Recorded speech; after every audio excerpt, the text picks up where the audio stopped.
The Silver Lake Reservoir was dug in 1907 in Edendale, a neighborhood a few miles north of downtown Los Angeles.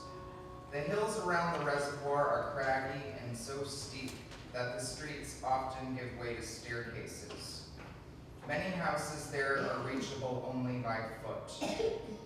These hills from the 1920s on were home to a high concentration of leftist organizers, artists, and radicals of various stripes, earning them the nickname the Red Hills.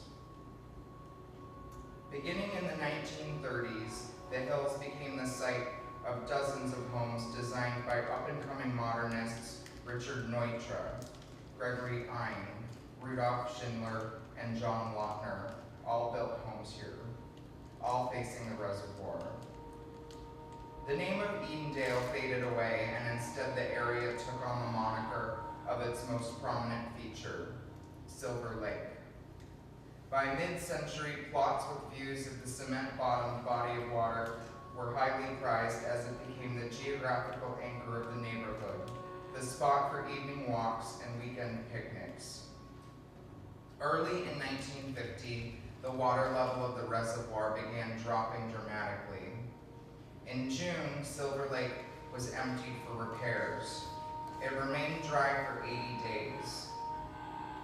Residents complained of the dust, radiant heat, and general ugliness of their vista. Some even seemed to suffer actual illness as a result of the loss of their view of the water. A Dr. Hoffman with a practice on Glendale Boulevard wrote, "I saw a drastic increase in cases of vertigo this summer, many so severe that sufferers spent the summer in bed. The majority of them were in the immediate vicinity of the reservoir. I wonder what is in the air." Mabel Bankston, with an address at the very tip top of Michelraina Avenue, wrote in her personal journal of walking each of the 80 nights that the reservoir was dry to find herself standing with her phone in hand. The dial tone, she said, was singing to me.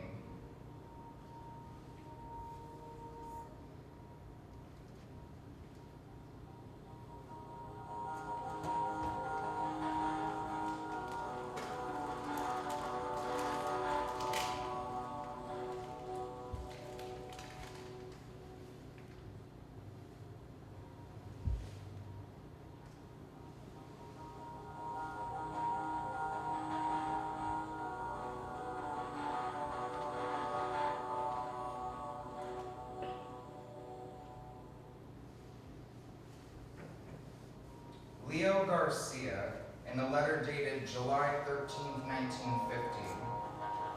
"We were bored, man, and didn't have a car to drive anywhere. We hopped the fence and slid down into the empty reservoir. The noises in there were weird. It scared the piss out of me. After a while, I felt dizzy and had to throw up. We hadn't been boozing at all, I swear. We had nothing to drink or smoke, that's why we went down there. Total boredom. Anyway, it took hours before I could climb out of there. I kept trying, but every time my feet and ankles kind of melted underneath me.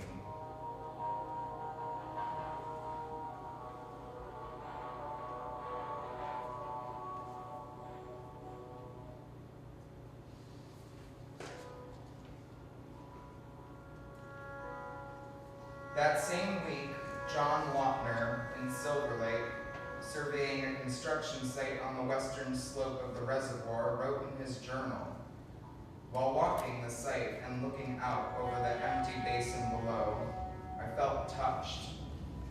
Spatial sensations were visited upon me.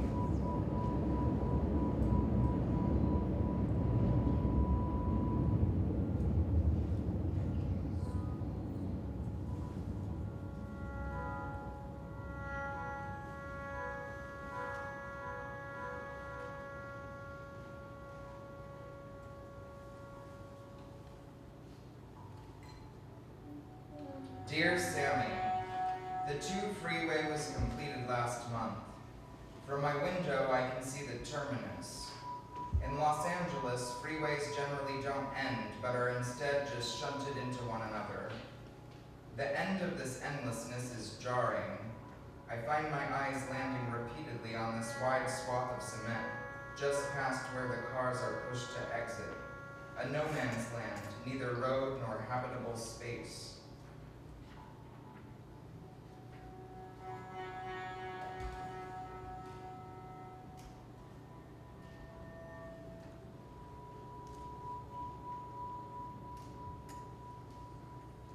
With the discovery of trace waves in 2062, scientists uncovered a vast archive of intergalactic and interplanetary communications. This discovery led to the realization that signals had been beamed to Earth far before we had developed the technological ears to hear them. Recently, a partial translation of these communiques has become possible. What has been revealed is that the bulk of them were strikingly banal and straightforward.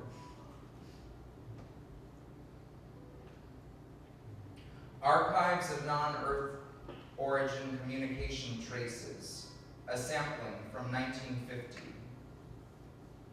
From quadrant 3461.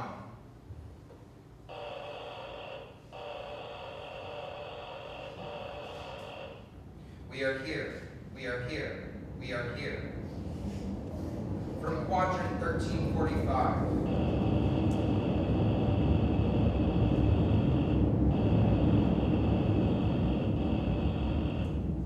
Anyone out there, please respond. From quadrant 1650.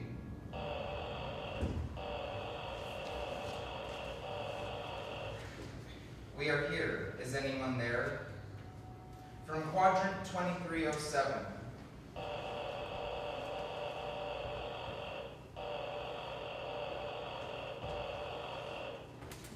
Is anyone picking this up? We are sending this message from beep, beep, beep, end.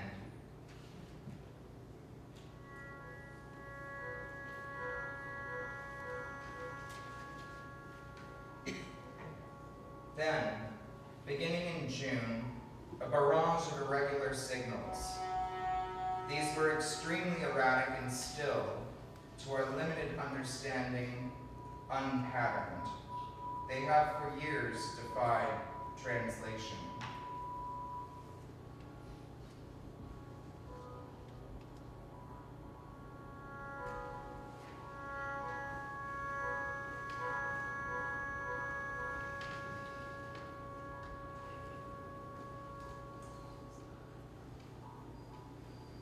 Directly across the empty reservoir from John Lautner's construction site on Cove Avenue, Harry Hay penned the mission statement for the International Bachelor's Fraternal Order for Peace and Justice, a precursor to the Mattachine Society, the first substantial gay organization in our country. We, the androgynes of the world, we aim. We declare with full realization of encroaching American fascism. We, the androgynes of the world, have formed this responsible corporate body to demonstrate. We aim to integrate ourselves into the social progress of society.